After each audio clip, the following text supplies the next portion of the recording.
ఇవాళ ప్రధాని మోడీ అధ్యక్షతన ఎన్డీఏ సమావేశం జరగనుంది. బీజేపీతో పాటు మిత్రపక్ష రాష్ట్రాల ముఖ్యమంత్రులు, ఉప ముఖ్యమంత్రులు సమావేశానికి హాజరు కానున్నారు. అశోక హోటల్లో ఉదయం 9 గంటల నుంచి మధ్యాహ్నం 3 గంటల వరకు సమావేశం జరగనుంది. కేంద్ర హోంమంత్రి అమిత్ షా, రాజ్నాథ్ సింగ్, జేపీ నడ్డా సహా పలువురు కేంద్ర మంత్రులు హాజరు కానున్నారు.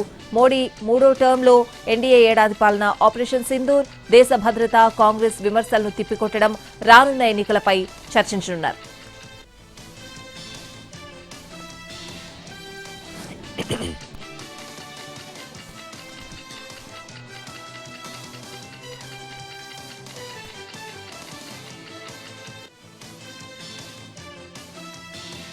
ఢిల్లీలో ప్రధాని మోడీ అధ్యక్షతన నీతి ఆయోగ్ 10వ పాలక మండలి సమావేశం జరిగింది. ఈ సమావేశానికి తెలుగు రాష్ట్రాల సీఎంలు సహా యూపీ, తమిళనాడు, ఇతర రాష్ట్రాల సీఎంలు హాజరయ్యారు. పుదుచ్చేరి, కేరళ, కర్ణాటక రాష్ట్రాల సీఎంలు ఈ భేటీకి హాజరు కాలేదు. భారతదేశం అభివృద్ది చెందడం ప్రతి భారతీయుడి కల అన్నారు ప్రధాని మోడీ. అభివృద్దిని వేగవంతం చేయాలని రాష్ట్రాలకు సూచించారు. రాష్ట్రాలు, కేంద్రం సమిష్టిగా ఒక జట్టుగా పనిచేయాలని అన్నారు. దేశంలోని ప్రతి రాష్ట్రం, కేంద్రపాలిత ప్రాంతం సమగ్రంగా అభివృద్ది చెందితేనే వికసిత్ భారత్ సాధ్యమవుతుందని తెలంగాణ సీఎం రేవంత్ రెడ్డి స్పష్టం చేశారు. వికసిత్ భారత్ దృష్ట్యా తెలంగాణ రైజింగ్ 2047 నినాదంతో రాష్ట్ర అభివృద్దికి రోడ్ మ్యాప్ ను రూపొందించినట్లు నీతి ఆయోగ్ సమావేశంలో తెలిపారు సీఎం రేవంత్ రెడ్డి. మరోవైపు నీతి ఆయోగ్ సమావేశంలో సీఎం చంద్రబాబు వికసిత్ భారత్ 2047 స్వర్ణాంధ్రపై నివేదికిచ్చారు.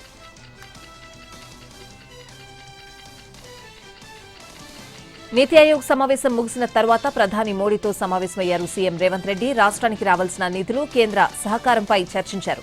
పలు కీలక అంశాలను ప్రధాని దృష్టికి తీసుకెళ్లారు. గత 10 ఏళ్లుగా హైదరాబాద్ మెట్రోను విస్తరించలేదని, దాన్ని నగరమంతా విస్తరించాల్సిన అవసరం ఉందని ప్రధానికి వివరించారు. హైదరాబాద్ మెట్రో ఫేజ్ 2కు కేంద్ర కేబినెట్ ఆమోదం తెలపాలని మోడీకి విజ్ఞప్తి చేశారు.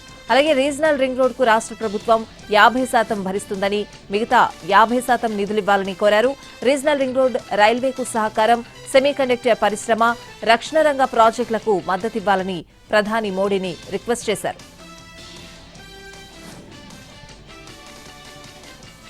సినిమా వివాదంపై డిప్యూటీ సీఎం పవన్ కళ్యాణ్ కార్యాలయం సంచలన ప్రకటన చేసింది. తెలుగు చిత్రసీమ ఇచ్చిన రిటర్న్ గిఫ్ట్ కు థ్యాంక్స్ అంటూ హర్ట్ అయినట్టుగా ఒక స్టేట్మెంట్ వచ్చింది. కూటమి ప్రభుత్వం ఏర్పాటై ఏడాదైనా తెలుగు సినిమా ప్రతినిధులు సీఎంను కలిశారా అంటూ క్వశ్చన్ చేశారు. గత ప్రభుత్వం సినిమా రంగాన్ని, అగ్ర నటులను ఎలా చేత్కరించుకుందో మర్చిపోయారా అని గుర్తు చేశారు. ఇకపై ప్రభుత్వంతో వ్యక్తిగత చర్చలు ఉండవని డిప్యూటీ సీఎం కార్యాలయం స్పష్టం చేసింది. సినిమా సంఘాల ప్రతినిధులే రావాలని ఆదేశాలు జారీ చేసింది. కూటమి ప్రభుత్వం వ్యక్తులను కాదు, సినీ రంగ అభివృద్ధినే చూస్తుందని క్లారిటీ ఇచ్చింది పవన్ కళ్యాణ్ కార్యాలయం. ఇక నుంచి వ్యక్తిగత విజ్ఞాపనలు, చర్చలకు తావులేదన్నారు.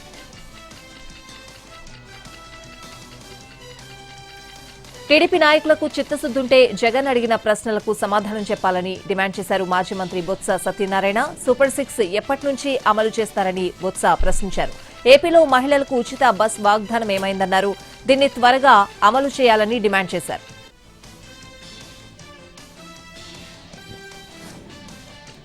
డిప్యూటీ సీఎం పవన్ కళ్యాణ్ తీరుపై మాజీ మంత్రి పేర్ని నాని తీవ్ర స్థాయిలో విరుచుకుపడ్డారు. గతంలో సినిమా టికెట్ల ధరల విషయంలో పవన్ చేసిన వ్యాఖ్యలను గుర్తు చేస్తూ అధికారంలోకి వచ్చాక ఆయన మాట మార్చారని ఆరోపించారు. సినిమా థియేటర్ల యాజమాన్యాలను బెదిరింపులకు గురిచేస్తున్నారని మండిపడ్డారు. జగన్ ప్రభుత్వ హయాంలో ప్రజలు తక్కువ ధరకే సినిమాలు చూడాలని పవన్ ఆకాంక్షించడాన్ని పేర్ని నాని ప్రస్తావించారు. గతంలో సినిమా మాది, మా ఇష్టం వచ్చిన ధరకు అమ్ముకుంటామని అన్నారని గుర్తు చేశారు. అధికారంలో ఉన్నప్పుడు ఒకలా, ప్రతిపక్షంలో ఉన్నప్పుడు మరోలా మాట్లాడడం పవన్ కు తగదని హితవు పలికారు.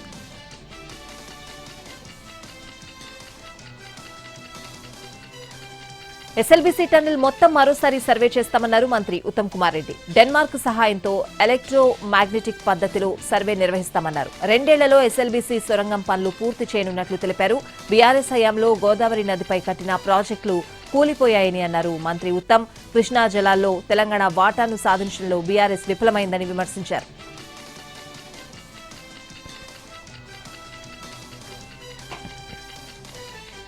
తెలంగాణ కాంగ్రెస్ బీసీ నేతలు రేపు ఢిల్లీకి వెళ్లనున్నారు. బీసీ మంత్రులు, ఎమ్మెల్యేలు, కార్పొరేషన్ చైర్మన్లకు ఏఐసీసీ నుంచి పిలుపొచ్చింది. పీసీసీ కూర్పు, పదవుల భర్తీపై చర్చ జరగనుంది.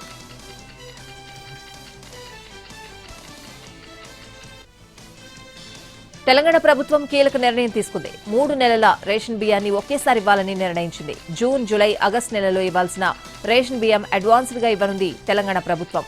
రాబోయే రోజుల్లో వర్షాలు, వాతావరణ పరిస్థితులు దృష్టిలో పెట్టుకుని ఈ నిర్ణయం తీసుకుంది. సరుకులు నిల్వ చేసుకునేందుకు అదనపు గోడౌన్స్ ఏర్పాటు చేసుకోవాలని రేషన్ డీలర్లకు ఆదేశాలు జారీ చేసింది పౌర సరఫరాల శాఖ. అన్ని రాష్ట్రాల్లో ముందస్తు పంపిణీకి ఏర్పాట్లు చేయాలని ఇప్పటికే కేంద్ర ప్రభుత్వం ఆదేశించింది.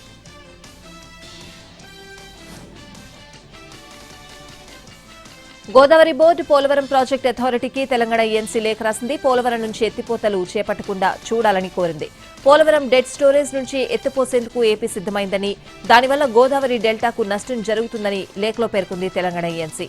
తెలంగాణ ప్రాజెక్టులకు నీటి లభ్యత లేదని ఏపీ చెప్తోందన్నారు ఏఎన్సీ అనిల్ కుమార్.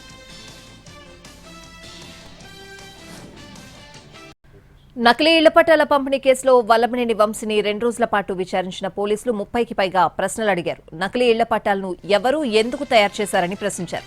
నకిలీ ఇళ్ల పట్టాల తయారీలో ఇంకా ఎవరెవరి పాత్ర ఉందనే విషయంపై ఆరా తీశారు. అయితే తనకు నకిలీ పట్టాలతో సంబంధం లేదని వంశీ సమాధానమిచ్చినట్లు తెలుస్తోంది. వంశీ అస్వస్థతకు గురి కావడంతో సరిగా విచారణ చేయలేదని చెప్తున్నారు పోలీసులు. కస్టడీ ముగిసిన తర్వాత వంశీని నూజివీడు కోర్టు నుంచి విజయవాడ సబ్ జైలుకు తరలించారు. వంశీ తీవ్ర అనారోగ్యంతో బాధపడుతున్నారని, ప్రభుత్వ ఆసుపత్రిలో సరైన వైద్యం పూర్తి స్థాయిలో అందడం లేదన్నారు ఆయన భార్య పంకజశ్రీ. ఎయిమ్స్ లాంటి మెరుగైన ఆసుపత్రిలో వైద్యం అందించాలని కోరారు. వంశీ సీక్యాప్తో మాత్రమే శ్వాస తీసుకునే పరిస్థితిలో ఉన్నారని, 105 నుంచి 85 కిలోలకు బరువు తగ్గిపోయారని ఆందోళన వ్యక్తం చేశారు.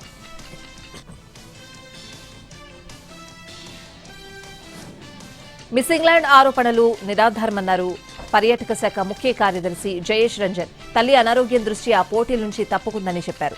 నిర్వాహకులు నిబంధనల ప్రకారమే కార్యక్రమం నిర్వహించారని, ఆమె పట్ల ఎవరూ తప్పుగా ప్రవర్తించలేదన్నారు. ఒక డిన్నర్లో మాత్రమే పాల్గొని ఆ తర్వాత వెళ్లిపోయిందని అన్నారు జయేష్ రంజన్.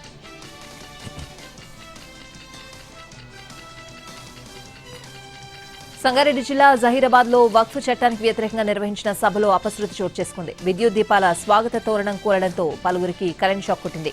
ఈ ప్రమాదంలో 10 మంది తీవ్రంగా గాయపడ్డారు. వారిలో 2 పరిస్థితి విషమంగా ఉంది. అయితే ప్రభుత్వ సలహాదారు షబ్బీర్ అలీ, జహీరాబాద్ ఎంపీ సురేష్ షెట్కార్ ప్రమాదం నుంచి బయటపడ్డారు.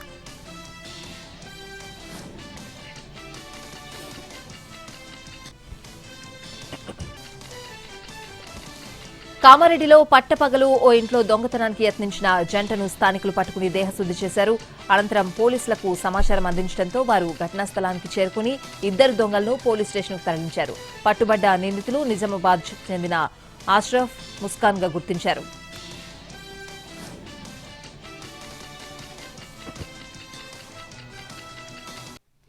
పరువు నష్టం కేసులో రాహుల్ గాంధీకి నాన్ బెయిలబుల్ వారెంట్ జారీ అయింది.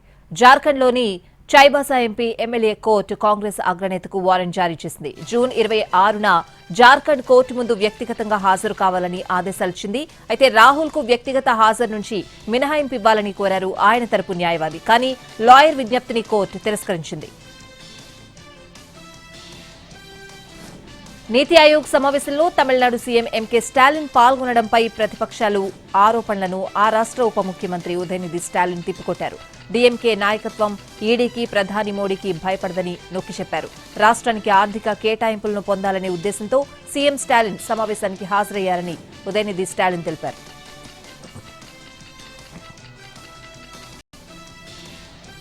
ఎన్ఐఏ విచారణకు సిరాజ్, సమీర్ సహకరించడం లేదని చెప్తున్నారు అధికారులు. 2 నిందితులు భయం లేదు అన్నట్లుగా వ్యవహరిస్తున్నారు. కాసేపు పోలీసులు, మరి కాసేపు ఎన్ఐఏ, ఏటీఎస్ అధికారులు విచారిస్తున్నారు. ఉగ్రదాడులు, పేలుళ్ల కుట్ర కోణాలపై సిరాజ్ నోరు మెదపడలేదని తెలుస్తోంది. సిరాజ్ ఉగ్ర కదలికలపై విచారణ కొనసాగుతోంది. 7 ఏళ్లుగా హైదరాబాద్లోనే మకాం వేశాడు సిరాజ్. గ్రూప్స్ పరీక్షల శిక్షణ కోసమంటూ 7 ఏళ్ల పాటు హైదరాబాద్లో ఉన్నట్లు చెప్తున్నారు.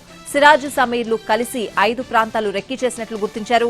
హైదరాబాద్, విజయనగరం, ఢిల్లీ, బెంగళూరు, ముంబైలో సిరాజ్, సమీర్లు రెక్కీ నిర్వహించారు.